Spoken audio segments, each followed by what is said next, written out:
Est-ce que tu crois en l'amitié après la mort ou tout simplement l'amour après la mort? Si ce n'est pas le cas, cette histoire te fera peut-être changer d'avis. Salut les Moukotas, j'espère que vous allez bien. On plonge rapidement dans cette histoire et cette histoire se passe au Burkina Faso. Dans une ville au Burkina Faso, il y avait un groupe d'amis et dans ce groupe d'amis-là, il y avait 2 garçons et une fille. La fille s'appelait Fatou, l'un des garçons s'appelait Ahmed et l'autre s'appelait Moussa. Les 3 amis étaient très proches, ils partageaient les bons et les mauvais moments ensemble. En tout cas, ils étaient toujours là l'un pour l'autre. C'était des meilleurs amis du monde, le genre d'amis que tu considères vraiment comme ton frère ou ta sœur. Vraiment, c'était comme des membres d'une même famille. Ils avaient un endroit où ils allaient pour se réunir ensemble et donc cet endroit-là, c'était chez Fatou. Fatou, elle avait un studio et les 2 garçons, ils appelaient le studio de Fatou le QG parce que c'était là-bas qu'ils allaient pour se réunir, pour parler des secrets les plus intimes, pour s'asseoir, pour manger, pour discuter, pour rire, pour pleurer. C'était là-bas où se passait tout. Leur amitié était tellement solide que rien ne pouvait la briser.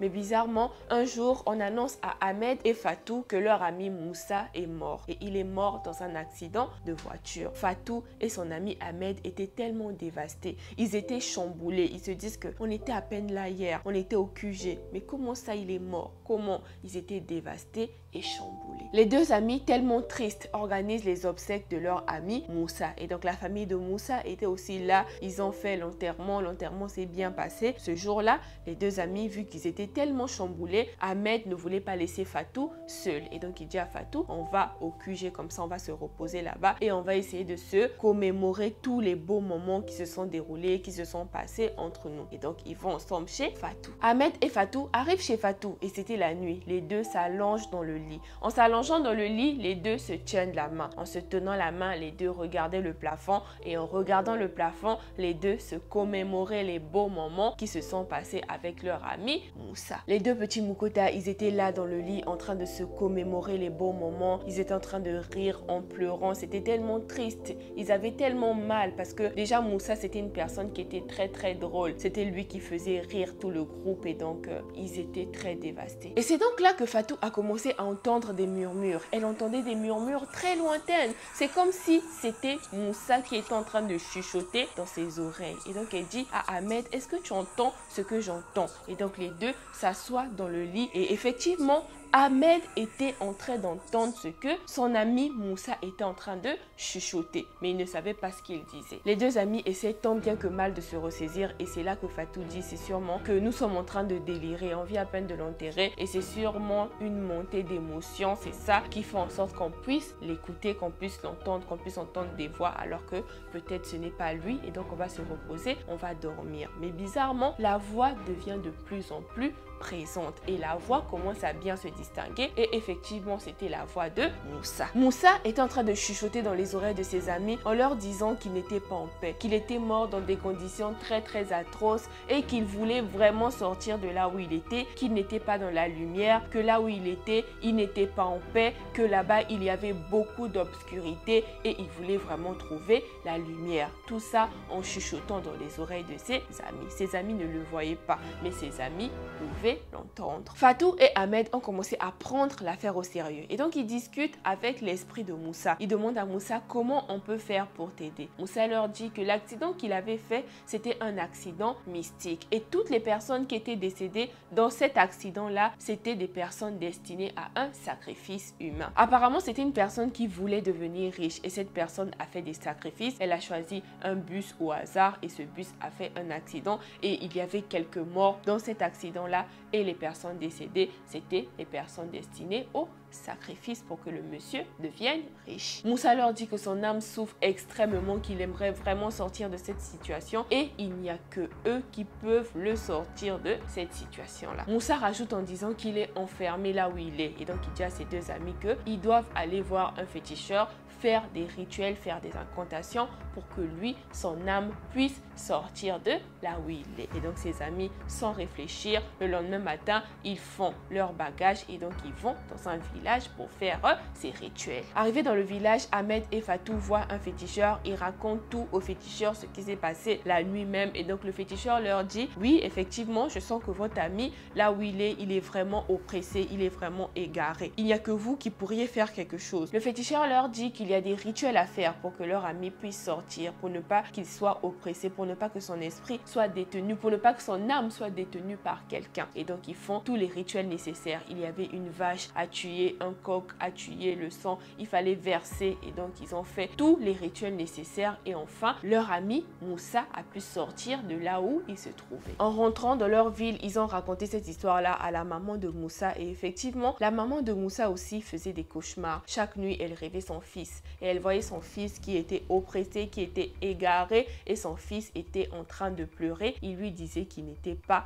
en paix. Franchement, cette histoire, moi j'y crois. Et dis-moi dans les commentaires si tu as déjà ressenti une connexion particulière, inexplicable, avec quelqu'un qui n'est plus de ce monde. Je t'attends dans les commentaires. On passe à la deuxième histoire. Ketia raconte l'histoire que son grand-père leur avait racontée quand il était encore en vie. Et donc l'histoire se passe en RDC. Son grand-père était inspecteur de police. Il avait été muté dans un village. Ce village-là, on l'appelait le village des Tétéla. Et donc les Tétéla, ce sont les habitants du Kasaï en République démocratique du Congo. Mais elle dit qu'avec le découpage, on ne sait pas si réellement ils sont toujours du Kasaï. Et donc si tu veux faire tes recherches, Google est toujours là pour toi. Va sur Google, tu tapes un peu, est-ce qu'ils sont toujours du Kasaï? Petite culture générale. Dans le village des Tétéla, il y avait une tribu. Cette tribu, c'était une tribu cannibale. Dans cette tribu, il y avait une famille. Et cette famille-là avait décidé d'envoyer leur fils à Kinshasa pour aller faire des études universitaires. On va appeler ce garçon-là Bantou. Bantou arrive à l'université, il se fait un camarade de classe et ce camarade de classe devient très vite son meilleur ami. Ils deviennent meilleurs amis tout le temps, ils passent du temps ensemble et Bantou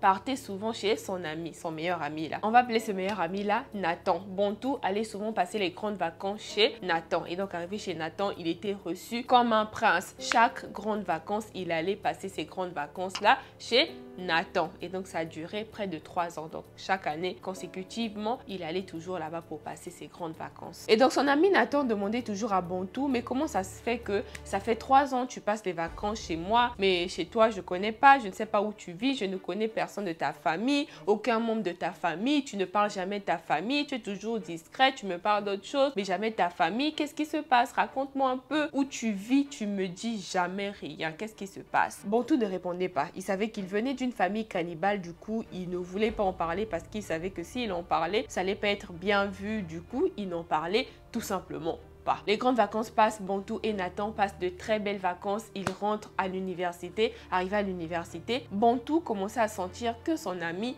commençait à s'éloigner et donc il a senti qu'il s'éloignait, il n'était plus trop proche de lui et donc Bantou, pour ne pas perdre son ami, il dit à son ami: ok, c'est bon, ces grandes vacances là, on va passer ces grandes vacances là chez moi dans mon village. Et donc lui aussi il accepte, il était tellement content. Ah, enfin je vais rencontrer ta famille. Les grandes vacances arrivent, Bantou et Nathan préparent leurs bagages pour aller dans le village. Arrivé dans le village, Bantou présente son ami Nathan à sa famille ainsi qu'à sa tribu. Il pensait peut-être qu'on allait mal le recevoir, mais bizarrement c'était différent. Arrivé là-bas, toute la tribu était très contente, non pas parce qu'ils avaient revu Bantou, mais parce qu'ils avaient une nouvelle proie à manger. Surtout que ça faisait des années qu'il n'y avait plus eu personne qui s'aventurait dans le village parce que tout le monde avait eu des échos que ce village-là, c'est un village cannibale, donc mieux vaut pas s'en approcher. Et donc, il n'avait plus jamais eu quelqu'un là-bas. Et donc, pour eux, cette nouvelle personne qui était entrée dans le village, c'était vraiment le gros succès. Bantou avait remarqué que son ami Nathan était très admiré dans le village, mais il savait qu'il n'était pas admiré parce que c'était un visiteur. Il savait qu'il était admiré parce que c'était une très bonne chair à manger. Ça faisait déjà une semaine qu'ils étaient dans le village, tout se passait bien. Tout se passait bien comme il le fallait. Et un soir, le chef de la tribu vient parler à Bantou. Le chef dit à Bantou que ça fait une semaine que vous êtes là. Il est temps que ton ami, qu'on le...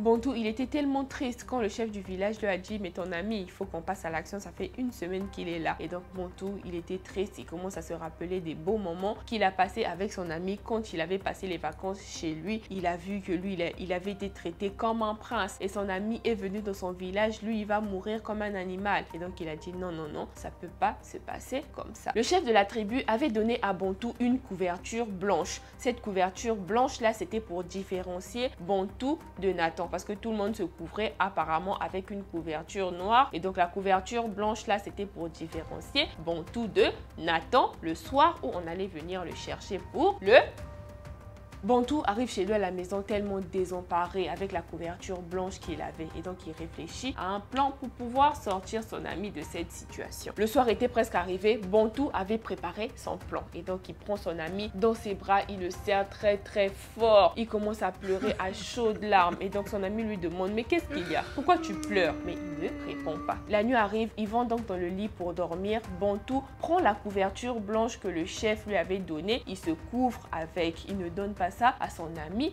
Nathan et donc il donne des instructions à Nathan. Il dit à Nathan que si tu entends des gens qui crient dans cette maison-là, ne te réveille pas, tu restes endormi. Si tu entends des gens crier, ne te réveille pas. Si tu m'entends gémir, ne te réveille pas non plus. Ce que tu vas faire quand ces gens-là partiront avec moi, ce que tu fais, c'est que tu prends ce sac-là, j'ai mis une torche à l'intérieur, j'ai mis quelques vivres aussi à l'intérieur pour que tu puisses manger pour arriver au commissariat d'à côté. Et donc pour arriver là-bas, c'est 3 heures du temps. Mais quand tu partiras, ne te retourne pas. Tu cours tout droit jusqu'au commissariat. Ok, et donc lui aussi dit d'accord, il s'endort. Les gens de la tribu viennent donc comme promis pour prendre Nathan, mais malheureusement c'était pas Nathan, c'était Bantou parce qu'il avait la couverture blanche. Et donc quand ils viennent prendre Nathan, donc Bantou, Nathan ouvre légèrement ses yeux pour voir ce qui se passait. Et quand son ami est parti, il a pris le sac pour partir au commissariat en question. Nathan n'était pas parti tout de suite, il avait vu tout ce qu'on avait fait à son ami Bantou. Et donc quand il a vu ça, comment on a